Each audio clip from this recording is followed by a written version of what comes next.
Councilmember Lupian. Here. Councilmember Martin. Here. Councilmember Monroe. Here. Councilmember Patterson. Here. Councilmember Smith. Vice President Harris. Here. President Melendez. Here. Thank you.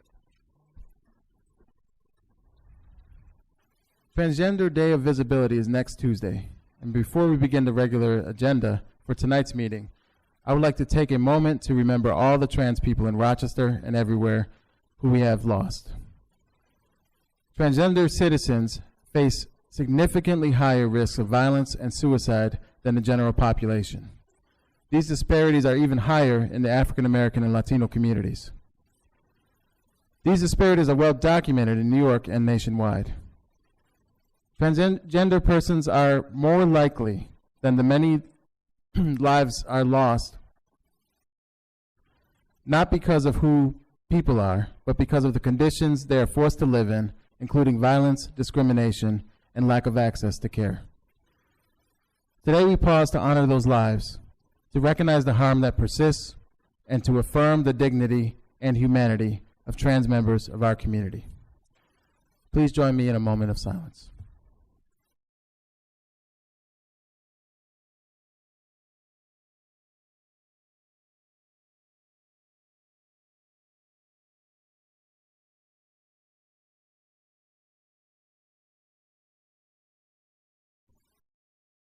Thank you. Vice President Harris, will you please lead us in the Pledge of Allegiance?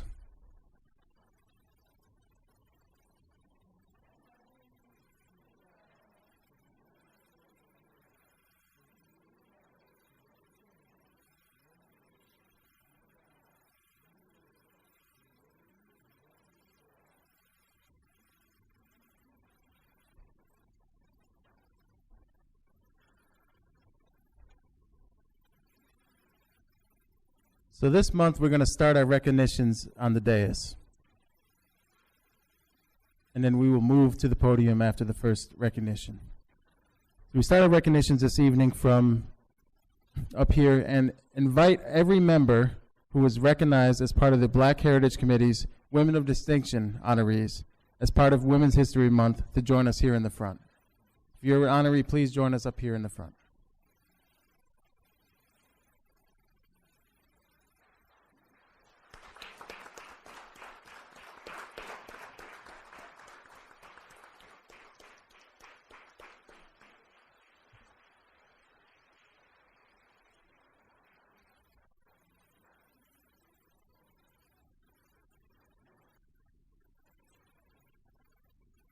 So each of us on council will read a brief passage about one of our honorees, and then we will take a moment for photos.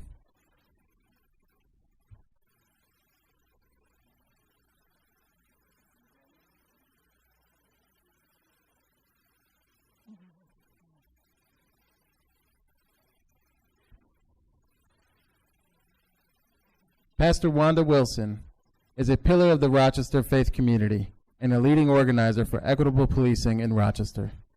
Her work inspires countless Rochesterians every day and brings Rochester closer to a future of safer neighborhoods, quality housing, and access to opportunity for our residents. Dr. Deborah Stamps is the founder and chief executive officer for Deborah Stamps Consulting, LLC, and Health Transformers, Inc. Dr. Stamps has more than 40 years of progressive healthcare leadership and is an internationally recognized authority on workforce development, diversity, equity, inclusion, justice, nursing education, and leadership, bringing equity to businesses and bringing equity to the business space in Rochester. Dr. Myra Henry is the president and CEO of the YWCA of Rochester and Monroe County. Her tireless leadership and dedication to this work and her team is the fuel that uplifts women, families, and future generations across Rochester. Dr. Ruby Belton is the first African-American woman to graduate from the University of Rochester Medical School. Her pioneering leadership stands as an inspiration to all those in Rochester who look up to her accomplishments in community progress, medicine, and equity. Robin Wilt is a community organizer, small business owner, and public servant. As a first-generation American, her story and advocacy is an inspiration to all the families and neighbors in our community who came to Rochester in search of new opportunity. Aaliyah Henton Williams is the manager of the Crisis Intervention Services Unit for the City of Rochester.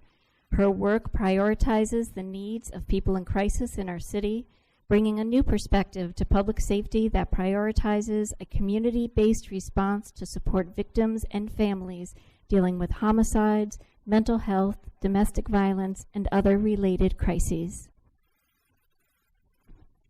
Khadijah Young is a visionary, a mentor, and a trailblazer who has dedicated her life to uplifting others. Her work and her story has led to activism in our community that has drawn hundreds to anti-violence events, supported our city's youth, and sparked movements. Sandra J. Simon is a retired City of Rochester employee who held roles including MWBE officer and director of special projects and strategic education initiatives under the Warren administration. Her work has been integral.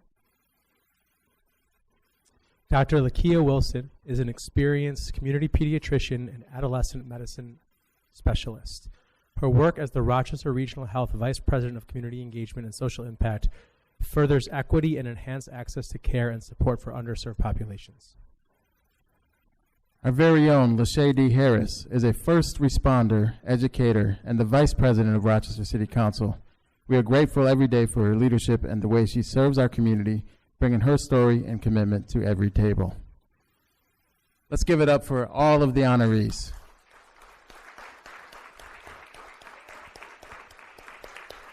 And I ask council to join in a quick picture.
So as part of recognizing Women's History Month, I'm going to turn it over to Vice President Lachey D. Harris to lead us through our recognitions. Thank you, President Melendez. I'd like to call attention to two retirements from the City of Rochester and one 25-year anniversary of a local business. Deputy City Clerk Bridget Birch White, will you please come and meet us at the podium?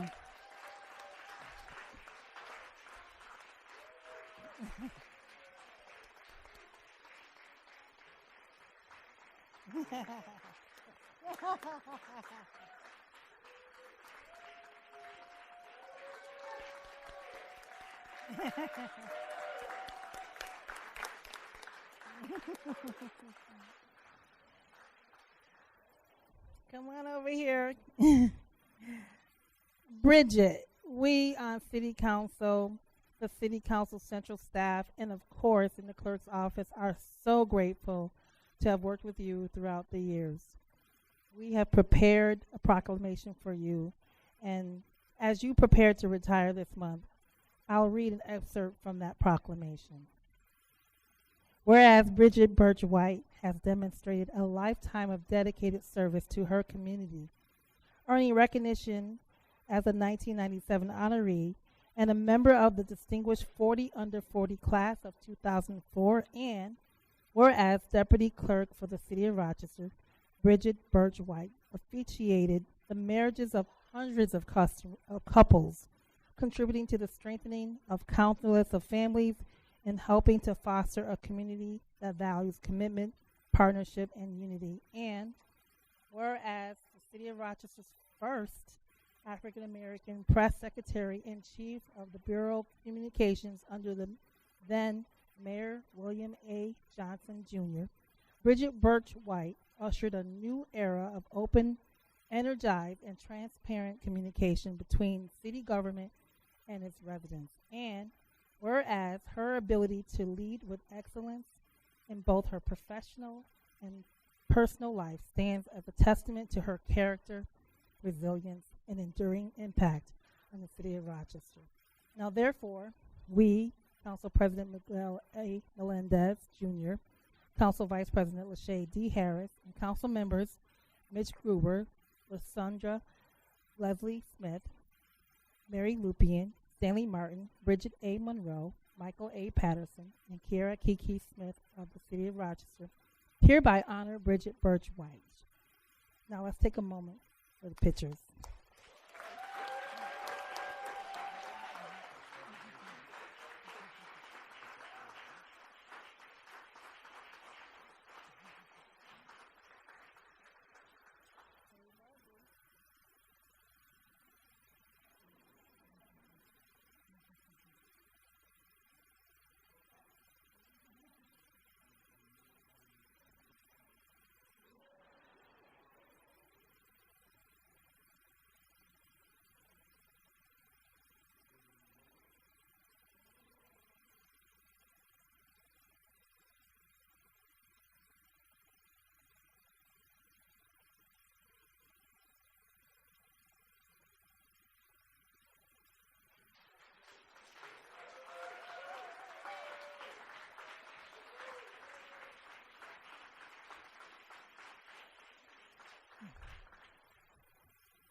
Next, I'd like to call up the NBD Commissioner Dana Miller to the podium.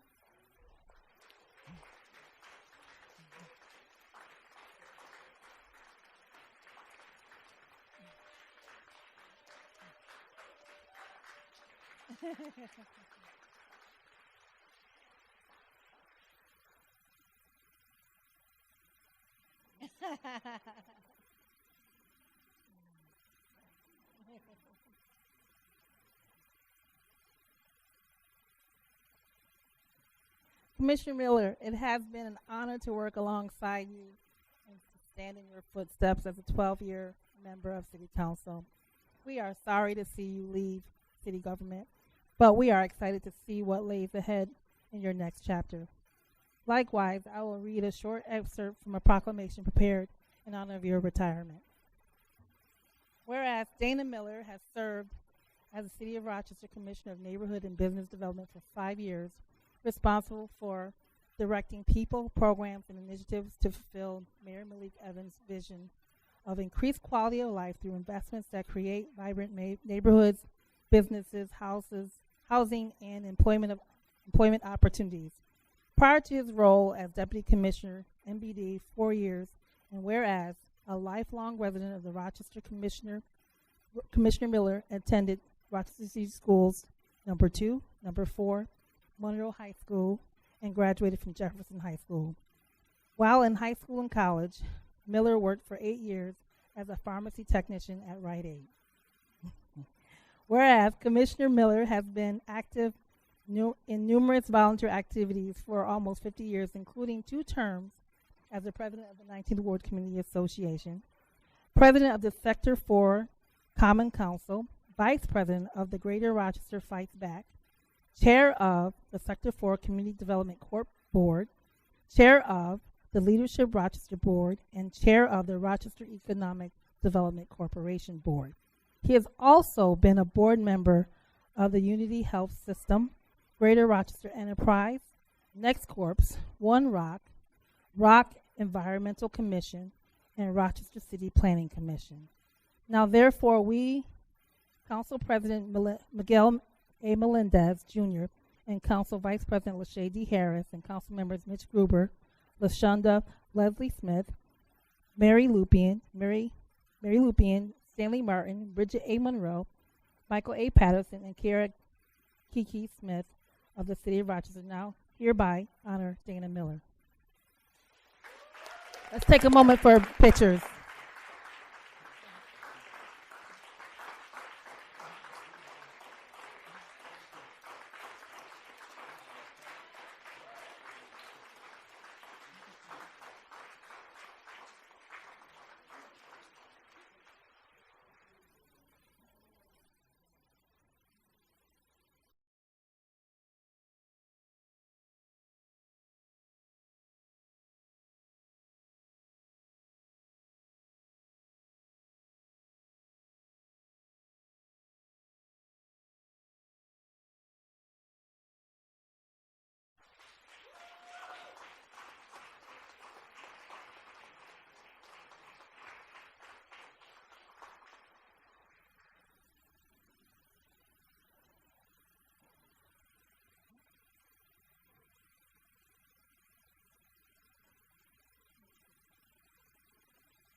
I'd like to call up Van Stanley to the podium.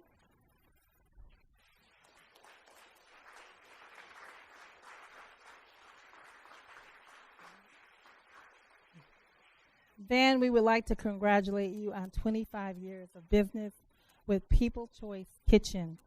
Your restaurant is a community pillar and a place of comfort for so many people in our community. Van's hospitality and philanthropy are well known. We are very grateful to have business owners like you in our city who embody exactly what it takes to build a Rochester of safer neighborhoods, quality housing, and equitable access to opportunity. Please accept this proclamation from the City of Rochester, the Rochester City Council, and take a moment to give a photo with us.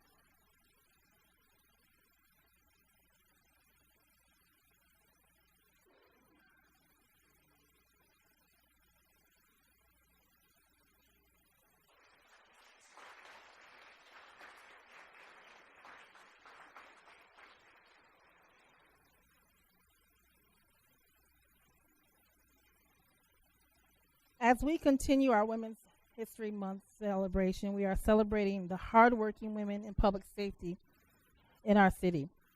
All of those who are here to be recognized for their work in public safety, will you please come to the front?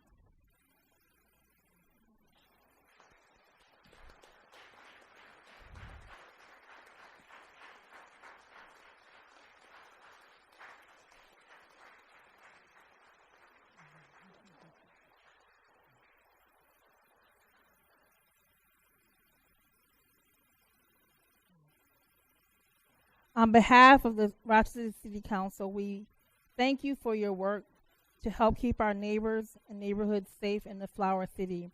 You continue to blaze a path for all of the girls who look up to public safety professionals and first responders. The work you do is integral to the building of a Rochester of safer neighborhoods, quality housing, and equitable access to opportunity. Congratulations. Now let's take a quick picture.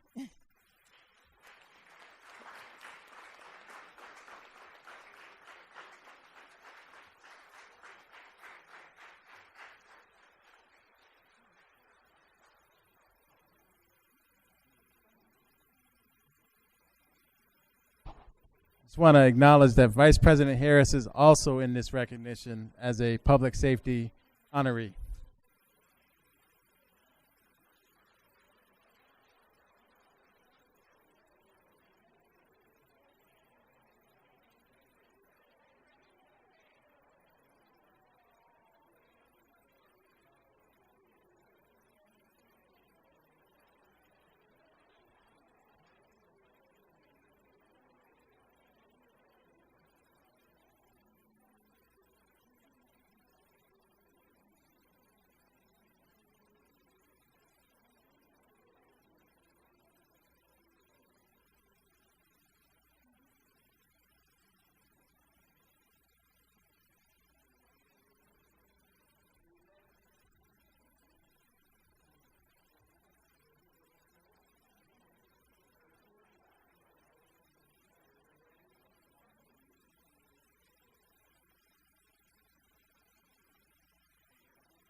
So next we have the approval of the minutes by Councilmember Martin.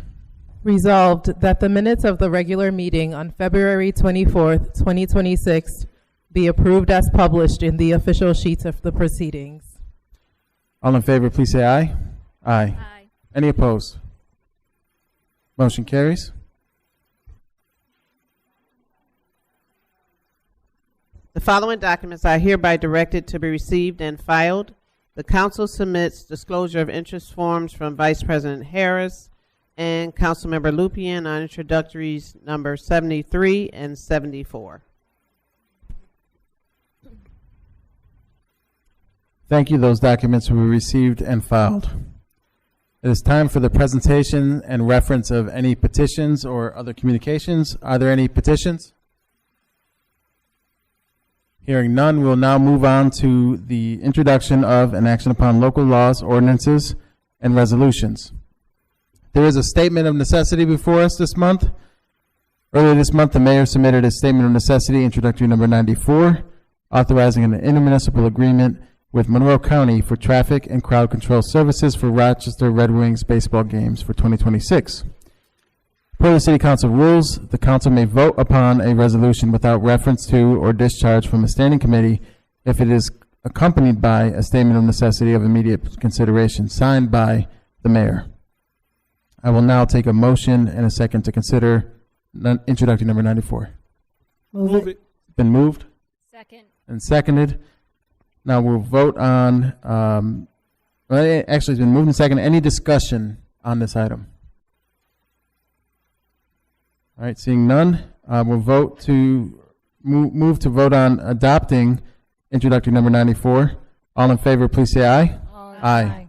Any opposed? Motion carries. Chairperson Patterson, the Neighborhoods, Jobs, and Housing Committee report, please. Excuse me. To the council, the Neighborhood Jobs and Housing Committee recommends for adoption the following entitled legislation: introductory number 64, authorizing the sale of real estate. Can you hear me? Introductory number 65, authorizing the acquisition of a portion of 71 Mount Hope Avenue. Introductory number 67, authorizing mandatory agreements related to the Housing Opportunities for Persons with AIDS program. Introductory number 68, authorizing agreement and appropriating funds related to the Center City Courtyard and South Washington Street project. Introductory number 69, authorizing a mandatory agreement related to the Rochester eviction project pilot. Introductory number 92, authorizing funding and agreements related to the First Genesis Single Family Homes project. The Neighborhood Jobs and Housing Committee recommends for consideration the following entitled legislation: introductory number 66, amending the zoning map by changing the zoning classification of 824 Genesee Street. The Neighborhood Jobs and Housing Committee recommends the following entitled legislation remain in committee and not move forward within the legislative process. That is that very same introductory number 66, amending the zoning map by changing the zoning classification of 824 Genesee Street. This report is respectfully submitted by myself, Michael A. Patterson, Council members LaShonda Leslie Smith, Council member Mary Lupien, Vice President LaShae Harris, and President Miguel A. Melendez Jr. Thank you, Chairperson Patterson. That report will be received, filed, and published, and we'll proceed with the vote. Introductory number 64, authorizing the sale of real estate. All in favor, please say aye. Aye. Any opposed? Motion carries. Introductory number 65, authorizing the acquisition of a portion of 71 Mount Hope Avenue. All in favor, please say aye. Aye. Any opposed? Motion carries. Introductory number 67, authorizing mandatory agreements relating to the Housing Opportunities for Persons with AIDS program. All in favor, please say aye. Aye. Any opposed? Motion carries. Introductory number 68, authorizing agreement and appropriating funds related to the Center City Courtyard and South Washington Street project. All in favor, please say aye. Aye. Any opposed? Motion carries. Introductory number 69, authorizing a mandatory agreement relating to the Rochester eviction project pilot. All in favor, please say aye. Aye. Any opposed? Motion carries. Introductory number 92, authorizing funding and agreements related to the First Genesis Single-Family Homes Project. All in favor, please say aye. Aye. Any opposed? Motion carries. Chairperson Gruber, the Budget, Finance, and Governance Committee report, please.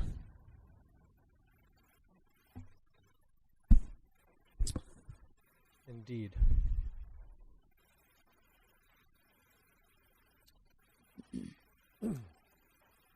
Excuse me. To the Council, the Budget, Finance, and Governance Committee recommends for adoption the following entitled legislation. Introductory number 70, authorizing an agreement for the City of Rochester Flower Fest. Introductory number 71, authorizing an agreement for the 2026 Rochester International Jazz Festival. Introductory number 72, authorizing an amendatory agreement for the 2026 Baldwin Richardson Foods Frederick Douglass HBCU Football Classic. Introductory number 73, resolution authorizing an exception to the 25-26 debt limit for Rochester City School District purposes. Introductory number 74, a bond ordinance of the City of Rochester, New York, authorizing the issuance of $14,925,000 bonds of said city to finance the costs of improvements to specified city school district buildings. Introductory number 75, a resolution relating to appointments to the Board of Assessment Review. Introductory number 93, a resolution for the purpose of a home rule message regarding state legislation in relation to granting retroactive membership in the New York State and local police and fire retirement system to Daniel Rizzo. The Budget, Finance, and Governance Committee recommends the following entitled legislation to be held in committee. Introductory number 76, a local law amending the city charter with respect to a compensation policy commission, attendance guidelines for council members, and the salary of members of the city council and the mayor. Introductory number 77, a resolution amending the rules of council pertaining to compulsory meeting attendance. This report was respectfully submitted by myself, Councilmember Mitch Gruber, Council members Stanley Martin, Councilmember Kiera Kiki Smith, Council Vice President Lachey Harris, and Council President Miguel Melendez. Thank you, Chairperson Gruber. That report will be received, filed, and published, and we'll proceed with the vote. Introductory number 70, authorizing an agreement for the City of Rochester Flower Fest. All in favor, please say aye. Aye. Any opposed? Motion carries. Introductory number 71, authorizing an agreement for the 2026 Rochester International Jazz Festival. Mr. President, I'd like to explain my vote. Yes, Councilmember Patterson. Thank you. So I will be voting against funding the International Jazz Fest this year, not because I'm opposed to the International Jazz Fest. I'll be voting against it because I would like this festival to be more inclusive of the black and brown community in the city of Rochester. We have black and brown venues that are owned in the city of Rochester that do not get to partake of this golden opportunity of largesse that are in close proximity to the festival. It is my hope that after the Jazz Festival, we'll be able to have some conversation about them being a bit more inclusive. No, it's interesting. Jazz was black and brown music. Okay? That's our stuff. And yet it's not for us anymore. And as someone who spends a great deal of time picking people up and dropping people off at Jazz Fest, you know, there's a whole lot of people making a whole lot of money. And I have venues in the Northeast that ain't getting none of that. That's not fair. That's not right. And I think we can do better. I know we will do better. And I'm open to having that conversation. It is my hope that my fellow colleagues will vote to fund the Jazz Festival. I'm not trying to start anything here. Well, I am trying to start something. But I certainly do want it funded. But on principle, I have to vote no, so I will be voting no. Thank you. Thank you, Councilmember Patterson. I am going to vote yes, but I will echo Councilmember Patterson on this and just say that I think we should convene a meeting following the Jazz Fest this year and kind of unpack the concerns that have been raised and also work towards the future where we can make sure that our community takes part of the Jazz Fest in a more meaningful way than it has been. Thank you. All right, so I'll move President the- Melendez? Yes, Councilmember Gruber. I would just like to point out that the economics of running these festivals has become so incredibly challenging, and I think it's certainly worthwhile having conversations with the administration, their special events folks, and the folks who run the Jazz Festival. I just want to point out that I think the downtown with all the free concerts that are provided to city residents, and the incredible diversity in music and people that come to those free concerts is a really worthwhile initiative. And it's amazing that it's 243 now, and I'm assuming the 243 has been the same number for many, many, many years. But meanwhile, the economics of running the festival has changed. So I'm just grateful that we can still do so many free concerts that attract so many people. I also hope council members vote yes, and I hope that we can have a worthwhile conversation afterwards. Thank you. All right, given that I know there's a no, let's go roll call vote. Councilmember Gruber, Yes. Councilmember Leslie Smith, Yes. Councilmember Lupien, No. Councilmember Martin, No. Councilmember Monroe, Yes. Councilmember Patterson, No. Councilmember Smith, No. Vice President Harris, Yes. President Melendez. Yes.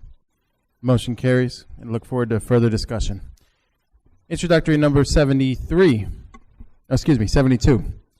Authorizing a mandatory agreement for the 2026 Baldwin Richardson Foods Frederick Douglass HBCU Football Classic.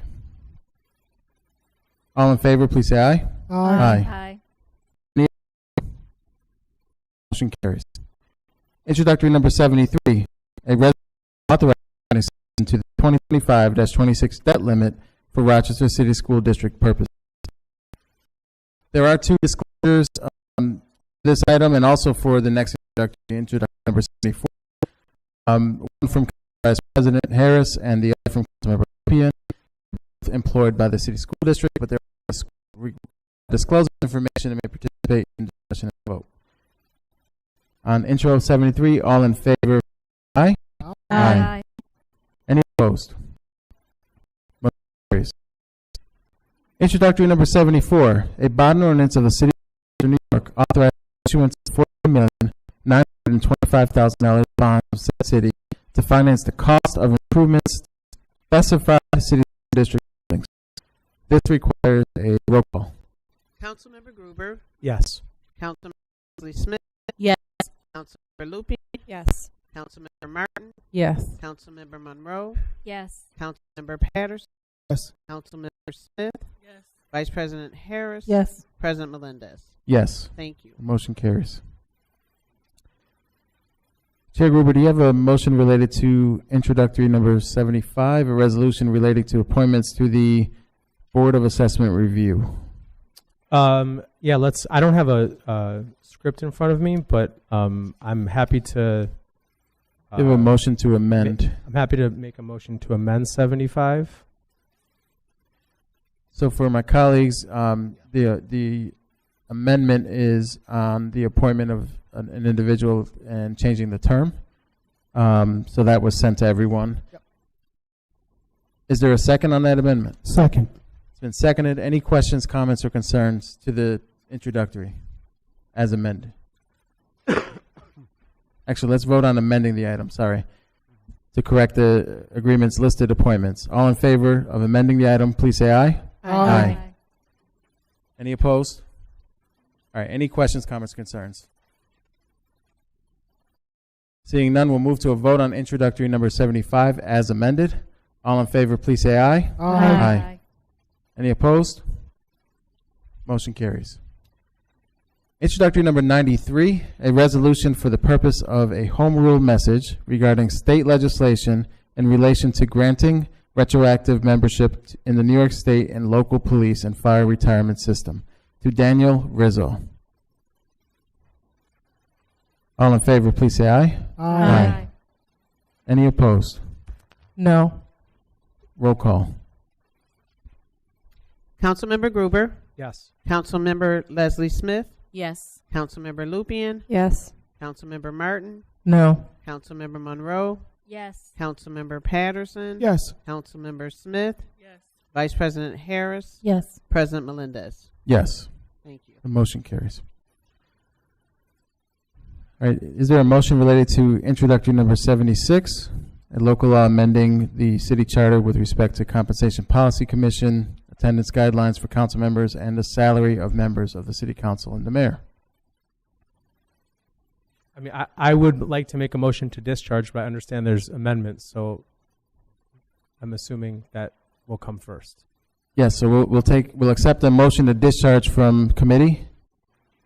Then I will make a motion to discharge. Is there a second? Second. It's been seconded. So we will vote on discharging intro number 76 from committee. All in favor, please say aye. Aye. Any opposed? Nay. Roll call. Councilmember Gruber, Yes. Councilmember Leslie Smith, Yes. Councilmember Lupien, No.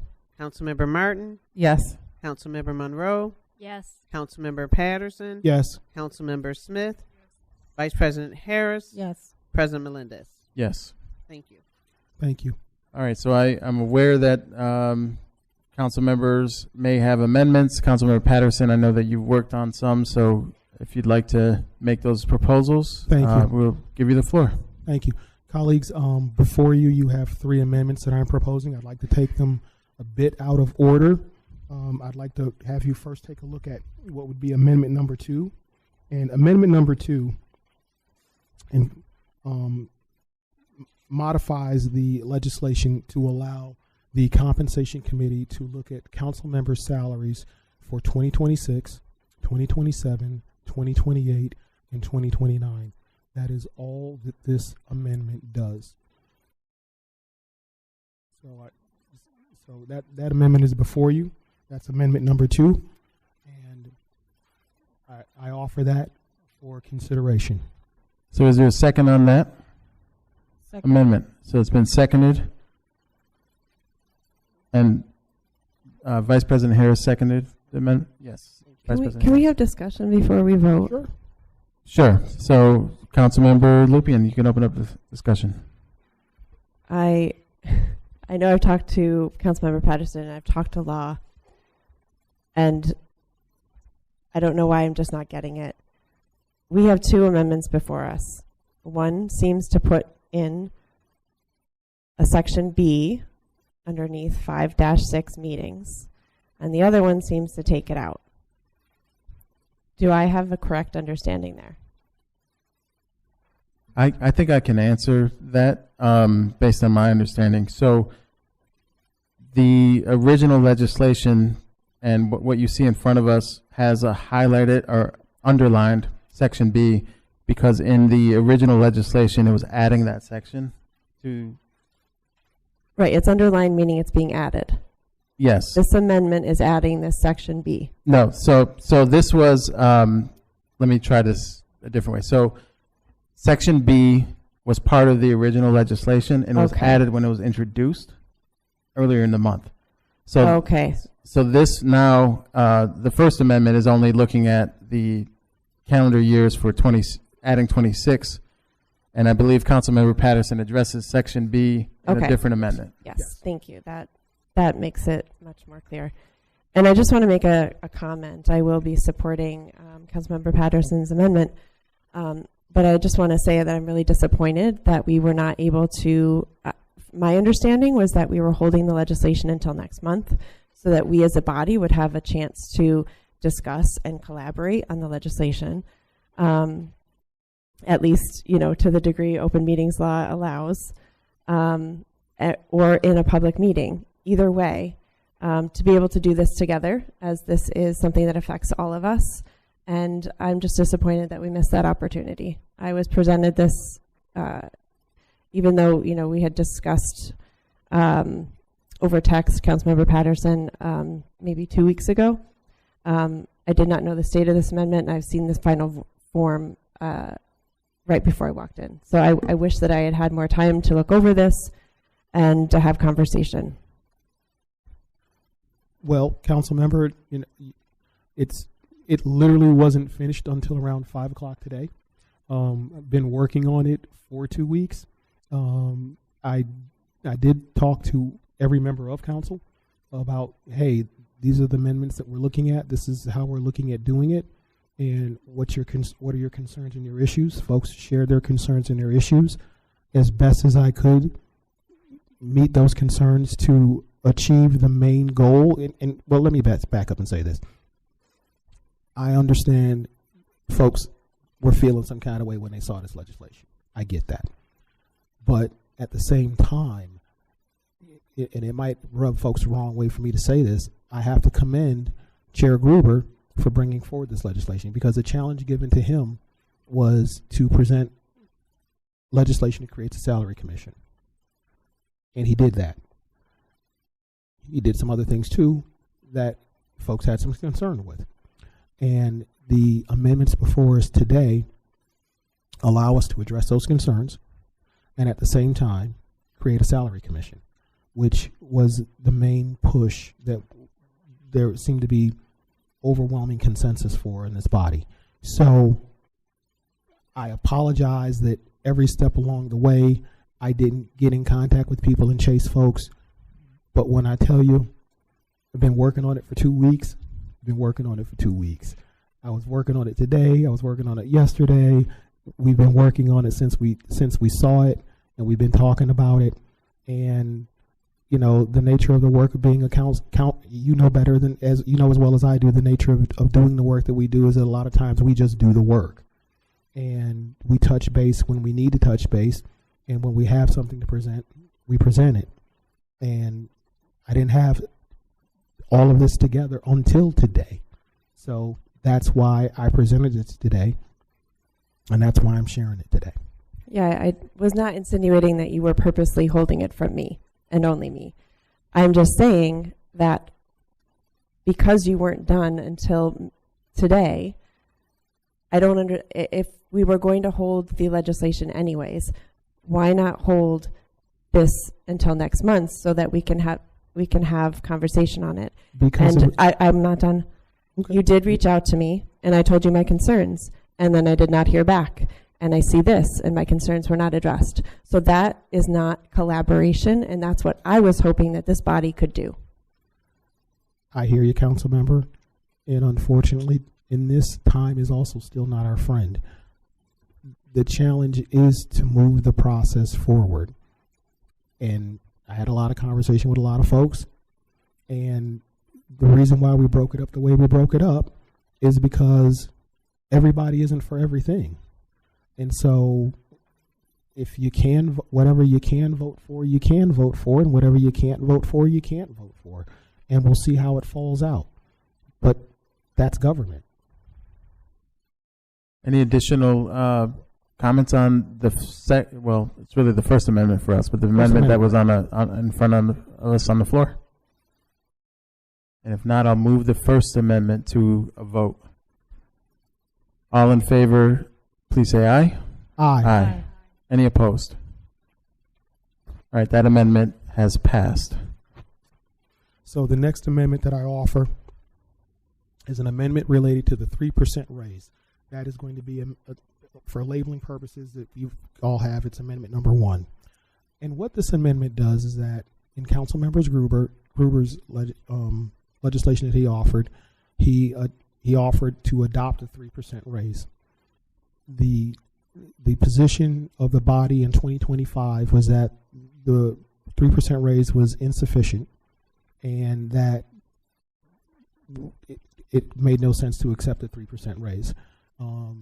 When we voted against the additional increase in January, we agreed that we would create a salary commission, and that salary commission would make a recommendation as to what our pay would be. All this legislation does is simply say that our salary, until the salary commission makes a recommendation, will remain what our salary was in 2025, which is what we're still receiving. So it is not a pay increase. It is not a pay change. It simply says that our pay will be what our pay currently is. All right, can I get a second on that amendment, and then we'll open discussion? Second. It's been seconded by Vice President. Any questions, comments, concerns? I'd like to make a comment. Vice President Harris? I'd like to commend my colleagues for putting forward this, Commissioner Gruber and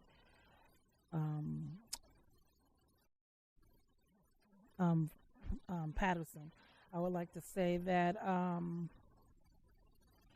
I put forth, I really wanted to see a change in the salaries for my colleagues and I, because, we feel like this is full-time work for part-time pay. But the right thing to do, I rescinded the vote for the last vote that we had for this, because we heard overwhelmingly from our constituents that we didn't do the right process, and we should not be voting on our own salaries without input from a separate commission. So we're doing that process now. We're putting together a policy commission to make recommendations on our salary, and I believe that's the right way to do this, and I commend my colleagues for that. Any additional discussion? Hearing none, we will move that amendment to a vote. All in favor, please say aye. Aye. Any opposed? No. Roll call. Roll call. Councilmember Gruber, Councilmember Leslie Smith, Yes. Councilmember Lupien, No. Councilmember Martin, Yes. Councilmember Monroe, Yes. Councilmember Patterson, Yes. Councilmember Smith, Vice President Harris, Yes. President Melendez. Yes. Thank you. Right, the motion carries on that. And And- finally, And the last amendment,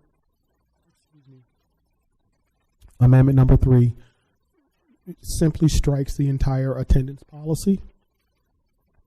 It just strikes the whole section.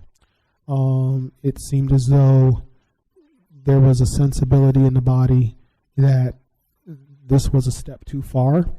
There was a question as to whether or not this was even legal, and we hadn't had a chance to determine whether it was or it wasn't. But the point is this, and I do understand Councilmember Gruber's concern for that led him to introducing this. The challenge before us as a body of adults who are effectively in a management position is that in order to do the work, realistically, we're really only required to attend 4 meetings a month. We vote on the schedule of when those meetings will be held. The council staff places the dates of all of those meetings on our calendar. So we certainly know well in advance when our meetings are to be held and when our attendance is required. And for a council member to simply not show up and to not give any notice is certainly infuriating, but not only infuriating, I certainly share his sentiment that it is a dereliction of duty, that it is our responsibility to show up and come to work, and if you're not going to be at work, to simply have the decency and the courtesy to let somebody know. So I understand his frustration. Nevertheless, even though this has occurred in the past, in my time on council, it has not been a significant and regular occurrence. So I offer this amendment, striking it down with the full expectation that I would encourage Councilmember Gruber to challenge me and anyone else who votes in favor of this amendment to come up with some manner, resolution, or solution or accountability mechanism to hold council members accountable if they choose not to simply come to work or give a notice. I expect Councilmember Gruber to do that, and I will work to come up with some solution, but I don't think that this is that solution. so before we open up for discussion, a second on that? Is there one? Second. It's been seconded. I'd like to jump in first with a question first, actually, to Corporation Counsel. In Section 2, it looks like we struck out all of 5.6 to include 5.6a, which says essentially it's about our standing meetings. Could you explain why we struck that piece out as well? Yeah. So that section appears in the current charter. Could you get closer to the mic? Yes, that section appears in the current charter, but not as a subsection A. That section 5.6 just has the text of what's here as 5.6a just as a single paragraph. So what this does is it cuts out section 2 of the original legislation proposed by Councilmember Gruber, but it would leave unaffected the current language of the charter. Understood. So that language already exists in a different format in the current charter. So by striking it here is just striking out of this legislation, not striking it out of the charter. Correct. Understood. Okay, second piece here is I just want to echo Councilmember Patterson's remarks in terms of I think, you know, we all here serve the public and serve the community and must be self-accountable, and I challenge all of us to figure out whatever that mechanism is to ensure that we are serving in the way that the public expects us to serve. So with that, I'm going to support the amendment, but I know that life happens to all of us. I think just communication is key, and making sure that we can meet our meeting attendance requirements and quorum requirements is essential for any legislative body, not just Rochester City Council. So I think communication and working on some of those pieces that have been raised as part of this process are critical, but I would support the amendment. Any additional questions, comments? Councilmember Lupien, followed by Councilmember Gruber. Yes, I just wanted to reiterate that access to these meetings is important, and I'd like to revisit when the committees are, because they are before 5 o'clock, which is not an accessible time for some of us on this body, and certainly people that are out in the community that are working regular jobs and want to be a council member and won't be able to attend these meetings. And I understand that this legislation is just about giving notice, but like I said in the last committee meeting, Councilmember Monroe wanted to be here, and the meetings were not adjusted to include her when she was elected. And additionally, as the other legislative bodies in Monroe County and at the school district, they have Zoom attendance, and I strongly encourage us to consider that as a policy so that we can increase the, not just the notice, but actual attendance, which is what I think we all want. Councilmember Gruber, followed by Councilmember Martin. Thanks. I heard a lot at the committee meeting about process, about frustration with the process by which I submitted this legislation. I heard that feedback. I reflected on it. I appreciate it. I'm sure there'll be plenty more opportunities for me to take that feedback and have more conversations with more people. But to be clear, these amendments are not about process.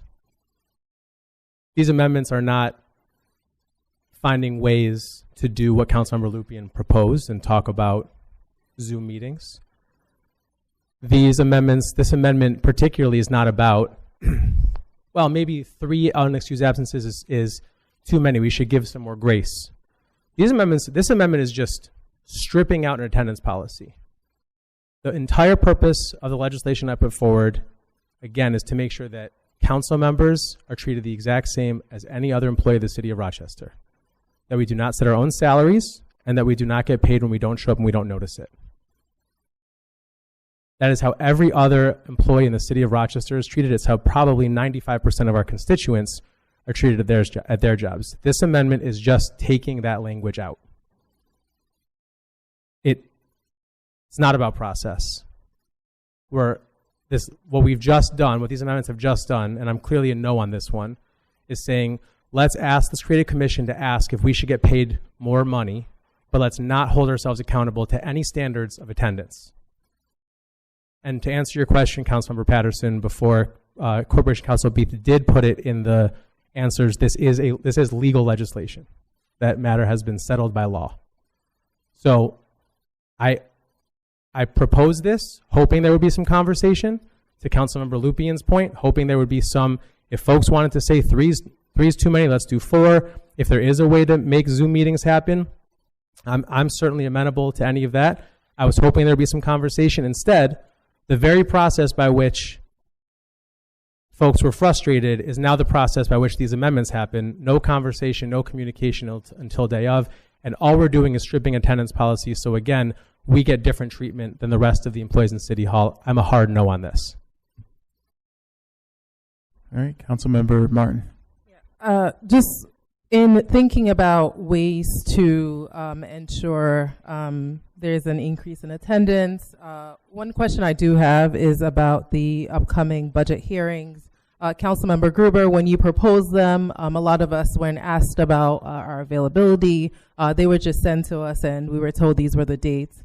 As we're thinking about ways and the importance of the work we do and making sure everyone is able to access these meetings, are you open to revisiting the process that you used to create those meetings and maybe send around some kind of request to see when we're all available, a date that might work for us? I understand we have a new person scheduling meetings, so maybe this might be a first step in doing something different and making sure people can access important meetings and do the important work of the people. I did not set the dates for the budget hearings. Council staff made some recommendations. It's not one day, it's 3 full days. I don't think anyone just has 3 full days open at all times. So that's why we set them 4 or 5 months in advance and ask people to make themselves available. I'm very amenable to council staff providing more options for folks. I am not married to any particular dates. There's a very short window between when the mayor releases the budget and when we have to vote on the budget.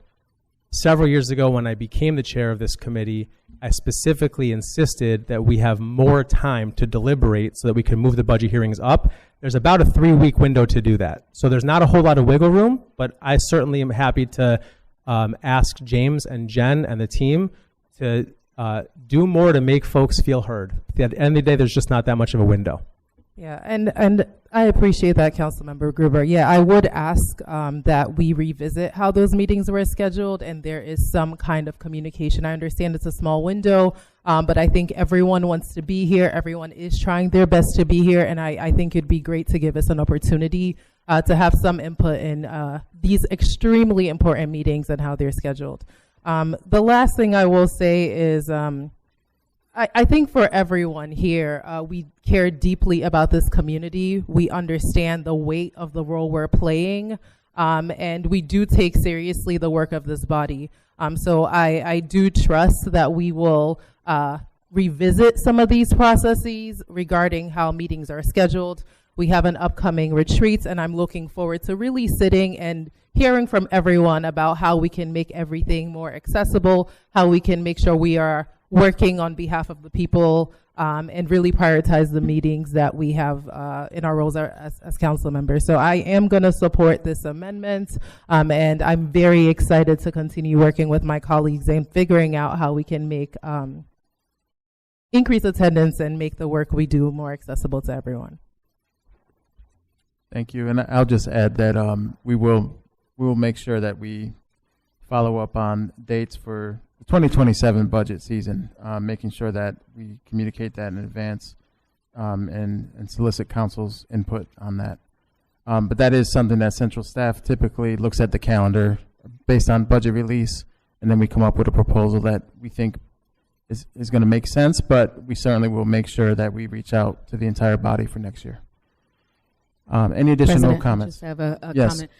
So I am a no on the amendment. So I want to explain that because I do believe in everything that everyone has said up here in terms of the kind of accountability that we need to have as an elected official. I don't know that the initial legislation that was put forth earlier this month is the right thing to do. But I certainly don't think that we should just put it to the side.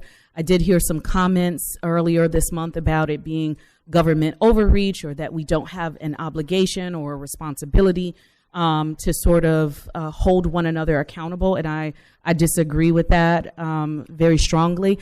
I'm hoping, to Councilmember Martin's point, that we will have an opportunity to have dialogue and conversation and be able to come up with how we are going to hold one another accountable. And when we are called to the carpet, be able to own, whatever our stuff is. I also do agree with Councilmember Lupien in terms of if there are opportunities to make our meetings attendance available via electronic means. My schedule is crazy, right? So I have to do a big dance to get here and get here on time, but I made that commitment. I knew that when I signed up for this. But to Councilmember Lupien's point, there are some people who might want to sign up for this and they can't because there isn't a lot of flexibility. So there is a lot for us to talk about as a team, and I'm hoping, I'm saying that aspirationally, as a team of council members, because I do think that we all care very deeply about representing our constituents well, and you really can't represent anyone if you're not in the room.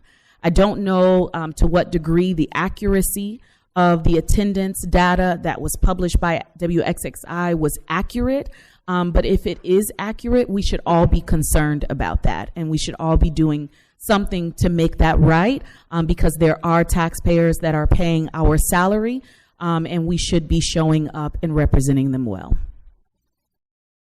Thank you. Any final thoughts on this before we vote on the amendment? Yeah, I have a question. Councilmember Lupien. So we brought this legislation out of committee, correct? Correct. And if we vote this down, we are left with the legislation as is. And we have to vote yes or no, or can we put it back into committee? We have, I'll make sure Law answers this if I'm wrong, but we've amended it twice. If we amend it a third time, it will be considered as amended. And then at that point, someone could make a motion to table if that was the desire and put it back to the table. Is that correct, Law? Yeah, you could move to table it, or you could move to send it back to committee. Okay. The effect is the same, yeah? The only difference between is if you table it, it's still before this body to be taken off the table later. If you send it back to committee, then it sits with committee if the committee is going to kind of work through some of these issues. Right. Okay. Councilmember, go ahead. So is the amendment on the floor right now? The third and final amendment is on the floor. Okay. Councilmember Monroe. Yes, President Melendez. Is sanctioning a possibility? Should there ever be in the future? Because I think this may be a fairly unique situation where lame ducks essentially were not up to snuff with attending things. Is there the ability that we would be able to sanction, the president could sanction them, and that would be within our own policy as opposed to something that would be a charter change? I'm going to defer to Corporation Counsel. Yeah, I believe there's already some ability to sanction members for varieties of misconduct. I'd have to look at that and get back to you in writing. But yes, it doesn't. That sort of thing would not require a charter change. It could be done through the rules. And basically, a sanction then is something where it's a public announcement about whatever a certain behavior is that the body is not pleased with. Am I correct? Yes, I think one of the things could be a censure, where there's some sort of public acknowledgement of the alleged wrongdoing. Thank you very much. Councilmember Lupien. One more question. Should we pass this amendment and then send it back into committee? Is there anything that says we can't, if we were to put it back in for next month? Wait, say that one more time. Okay. So if we pass this amendment that takes out section B, and we decide later, after we put it back into committee, that we want to put section B back in, because I know sometimes there's rules about voting no, or, is there anything that would preclude us from doing that? Yeah, it's a good question. So there's rules surrounding reconsideration votes. Right. But I'd have to do a little research and get back to you about rules on sequential amendments. There's nothing in our rules about sequential amendments. I think that would be a question for Robert's rules. Right. So I think the answer is yes. If you were to pass this amendment, you could then move to recommit it, send it back to committee. It would be in committee, and committee then could do whatever it wanted as far as amendments go, or council could then discharge it again from committee and take these things up again. Right. So my concern is, would not want the original legislation to pass should I vote no on this amendment and it doesn't pass. But if it's going to pass, I want this amendment. So I want to know if I vote yes and we pass this amendment, if we can then put it back in a committee so that we can continue to discuss it, and we're not precluded from if we wanted to put this back in. I don't believe you would be precluded. Okay, thank you. You could pass the amendment and recommit it to the committee. Okay, thank you. Okay, so amendment number 3 is on the floor. I'm going to move us to a vote on the amendment and do a roll call. Councilmember Gruber, No. Councilmember Leslie Smith, No. Councilmember Lupien, Yes. Councilmember Martin, Yes. Councilmember Monroe, Yes. Councilmember Patterson, Yes. Councilmember Smith, Yes. Vice President Harris, Yes. President Melendez. Yes. Thank you. So now this item has been amended 3 times over. Can I make a motion to send it back to committee? Councilmember Lupien's making a motion. Is there a second? Can I just ask, is your motion for this specific only? I want to send the entire legislation back to committee so that this body can have a chance to discuss it. Is there a that second? when I said I want to send it back to committee, that's what I'm doing, yeah? Okay. So the motion is to send it back to committee. Is there a second? I'm going to second it because I appreciate trying different things, and let's see what happens. I support. All right, we'll do a roll call on sending it back to committee. Councilmember Gruber,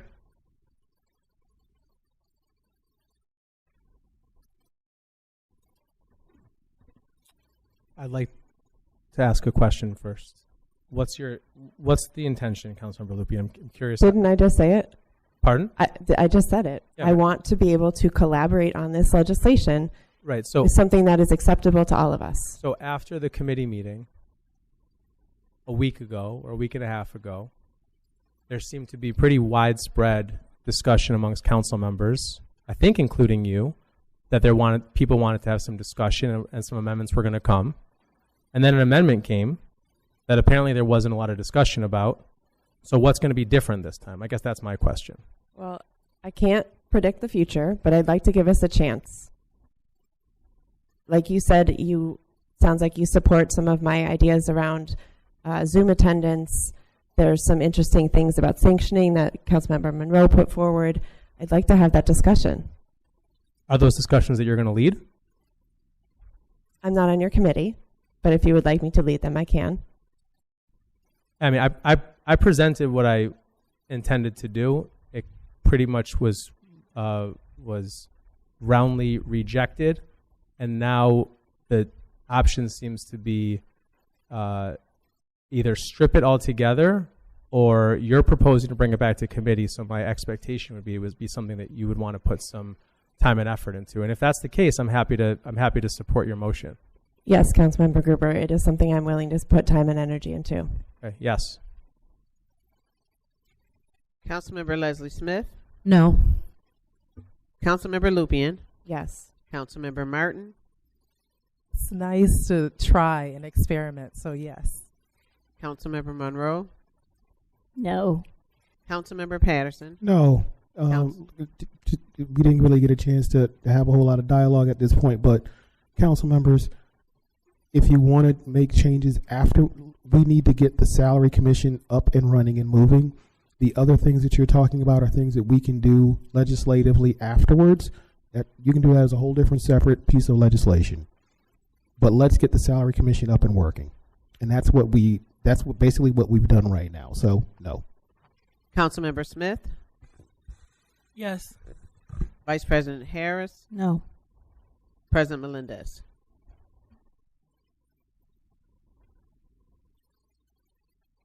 In the spirit of working on this, I think that for today, on this item, I'm going to say no. But I think that there's been enough dialogue here that independent of this particular item, there's going to be opportunity for us to move forward and have discussions about accountability. Motion fails.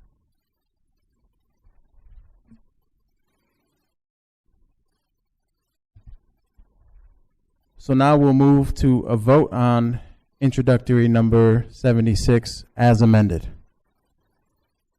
Roll call.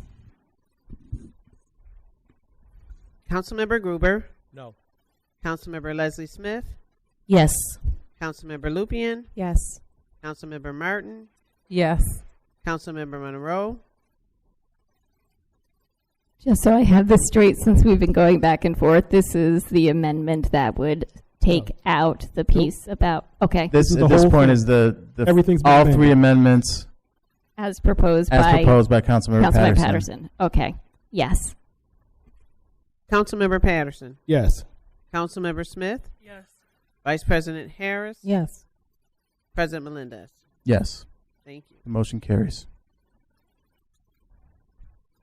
Before we move to 77, that one is going to be tabled and held. Understood. So we'll keep that one. That was amending the rules of council, and because it pertained to some of the items we struck, we will keep it in committee. Chairperson Monroe, the People, Parks, and Public Works Committee report.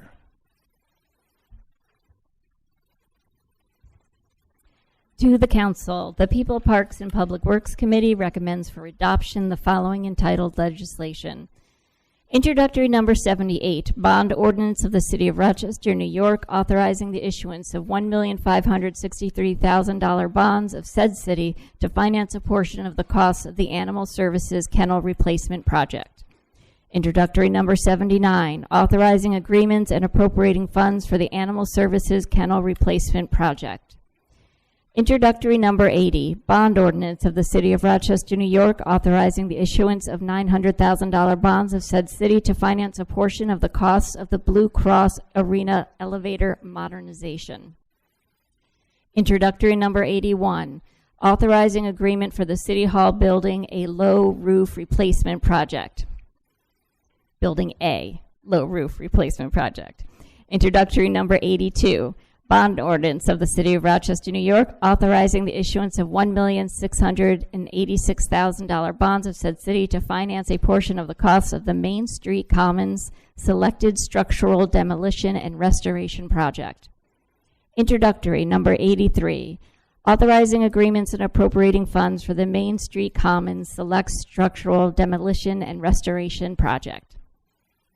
Introductory number 84, appropriating funds and authorizing an agreement related to the Genesee River debris mitigation assessment. Introductory number 85, authorizing an intermunicipal agreement with the town of Irondequoit for chip seal and or milling and paving of city streets.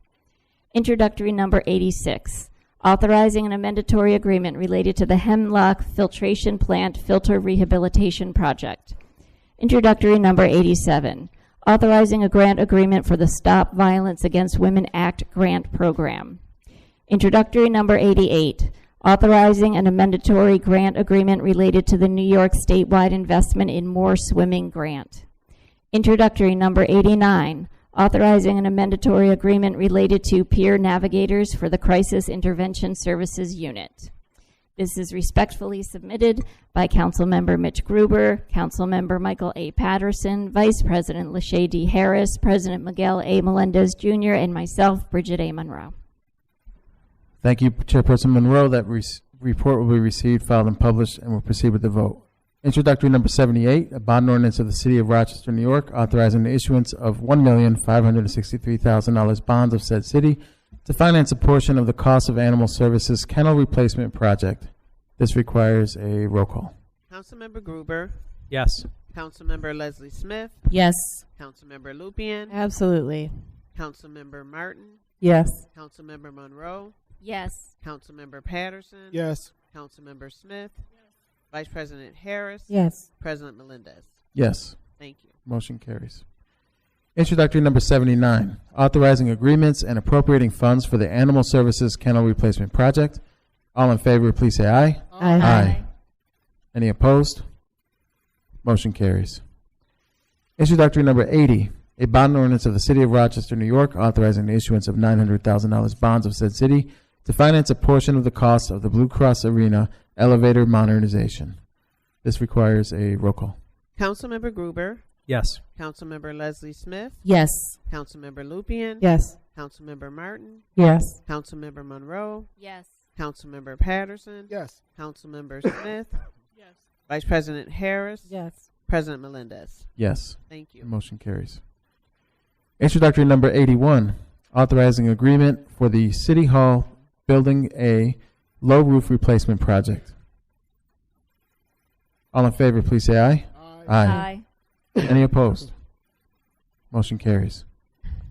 Introductory number 82, a bond ordinance of the City of Rochester, New York, authorizing the issuance of $1,686,000 bonds of said city to finance a portion of the costs of the Main Street Commons Select Structural Demolition and Restoration Project. This requires a roll call. Councilmember Gruber, Yes. Councilmember Leslie Smith, Councilmember Lupien, Yes. Councilmember Martin, Yes. Councilmember Monroe, Yes. Councilmember Patterson, Yes. Councilmember Smith, Vice President Harris, Yes. President Melendez. Yes. Thank you. Motion carries. Introductory number 83, authorizing agreements and appropriating funds for the Main Street Commons Select Structural Demolition and Restoration Project. All in favor, please say aye. Aye. Any opposed? Motion carries. Introductory number 84, appropriating funds and authorizing an agreement related to the Genesee River debris mitigation assessment. All in favor, please say aye. Aye. Any opposed? Motion carries. Introductory number 85, authorizing an intermunicipal agreement with the town of Arundecoit for chip seal and/or milling and paving of city streets. All in favor, please say aye. Aye. Any opposed? Motion carries. Introductory number 86, authorizing a mandatory agreement related to the Hemlock Filtration Plant Filter Rehabilitation Project. All in favor, please say aye. Aye. Any opposed? Motion carries. Introductory number 87, authorizing a grant agreement for Stop Violence Against Women Act grant program. All in favor, please say aye. Aye. Any opposed? Motion carries. Introductory number 88, authorizing a mandatory grant agreement related to the New York State-wide investments in more swimming grant. All in favor, please say aye. Aye. Aye. Any opposed? Motion carries. Introductory number 89, authorizing an agreement, a mandatory agreement related to the peer navigators for the Crisis Intervention Services Unit. All in favor, please say aye. Aye. Any opposed? Motion carries. Vice President Harris, the Public Safety Committee report, please. Thank you, President Melendez. The Public Safety Committee recommends for adoption of the following title legislation. Introductory number 90, authorizing an agreement amending the 2025-26 budget related to the motor vehicle theft and insurance fraud prevention. Introductory number 91, amending ordinance number 2025-405 related to the Stop DWI program. This report was respectively submitted by Councilmembers Mitch Gruber, Lysandra Leslie Smith, Mary Lupien, Stanley Martin, Bridget A. Monroe, Michael A. Patterson, Kiara Kiki Smith, President Miguel A. Melendez Jr., and myself, Vice President Lachey D. Harris. Thank you, Vice President Harris. That report will be received, filed, and published, and we'll proceed with the vote. Introductory number 90, authorizing an agreement and amending the 2025-26 budget related to the motor vehicle theft and insurance fraud prevention. All in favor, please say aye. Aye. Any opposed? Motion carries. Introductory number 91, amending ordinance number 2025-405 relating to the Stop DWI program. All in favor, please say aye. Aye. Any opposed? Motion carries. So I would like to make a motion to enter into executive session at this time to discuss matters related to the recent 4th Department ruling regarding the PAB. Can I have a second on that? Second. It's been seconded. All in favor of going into executive session, please say aye. Aye. Aye. Any opposed? All right, we will return soon.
So at this time, I'd like to make a motion to return from executive session.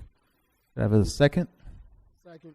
The second, all in favor, please say aye. Aye. Any opposed? All right, motion carries. So with no further business before the council, we stand adjourned and we'll now proceed to the RURA meeting. The meeting of the Rochester Urban Renewal Agency will now come to order, and ask the clerk to call the roll. Agent Councilmember Gruber. Here. Agent Councilmember Leslie Smith. Here. Agent Councilmember Lupien. Here. Agent Councilmember Martin. Here. Agent Councilmember Monroe. Here. Agent Councilmember Patterson. Here. Agent Councilmember Smith. Here. Agent Vice President Harris. Here. Agent President Melendez. Here. Thank you. Agent Patterson, the RURA Resolution Review Committee, report, please. To the council, the Rural Resolution Review Committee recommends for adoption the following entitled legislation.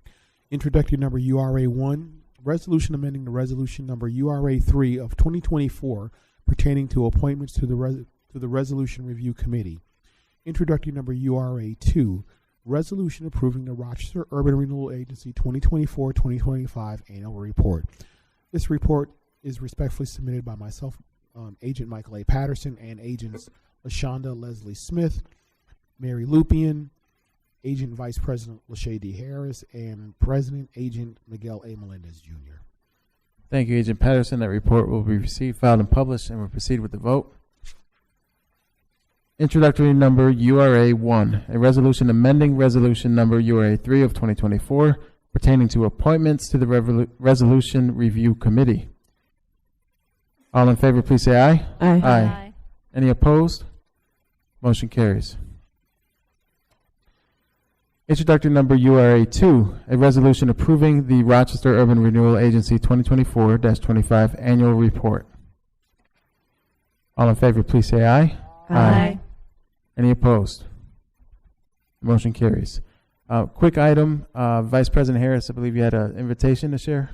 Yes, I'd like to share with our colleagues here on the days that on March 27th, 2026, here in City Council chambers, we were doing unveiling tribute for Hester C. Jeffries.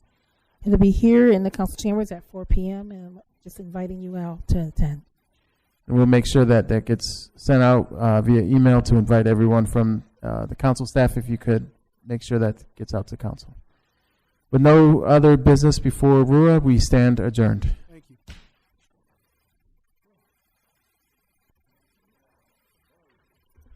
Bridget Birch White, thanks for the memories.